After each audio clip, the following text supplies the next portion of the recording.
Khordha MLA प्रशांत जगदेव बहु भोट्रे जीति मुझे बहुत बहुत धन्यवाद देवी खोर्धावासी को बहुत बहुत धन्यवाद देवी आमर बीजेपी पार्टी 21 रु 20 जीति हिस्ट्री हो जाइए गोटे विचलित व्यवस्था हो जाइए अन्य मानक मुझे कहबी ना धरबी नहीं उचित भी हेनी ए क्या कष्ट देवार मोर चरित्र नहीं कष्ट से कष्ट देवार चरित्र अच्छे मोर ना आउ प्रशांत जगदेव जो कारणवशतः जो ईवीएम भांगिला बेली जो पुलिस रो आक्रोशमूलक व्यवस्था भितर नहीं मोर अनुरोध जे तांकर तो बेल प्रक्रिया आसीबो जेहेतु वीडियो फुटेज रिलीज हो जाइए यथाशीघ्र न्यायिक प्रक्रिया भितर रिलीज कले तांकर जो बहुत समर्थक मत आसी खोर्धावासी जे भाईना केबे इटा आम एमएलए बाहर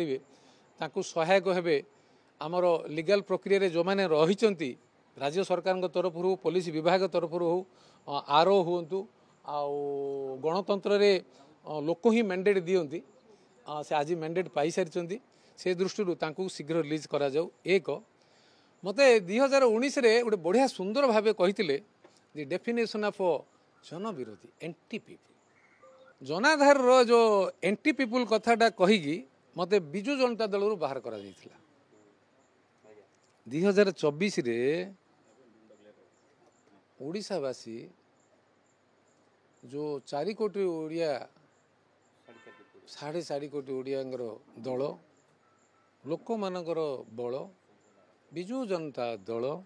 आउ मुखिया जो एंटी पीपुल डेफिनेशन टा देइथिले neither he is fit to rule the state which I have already said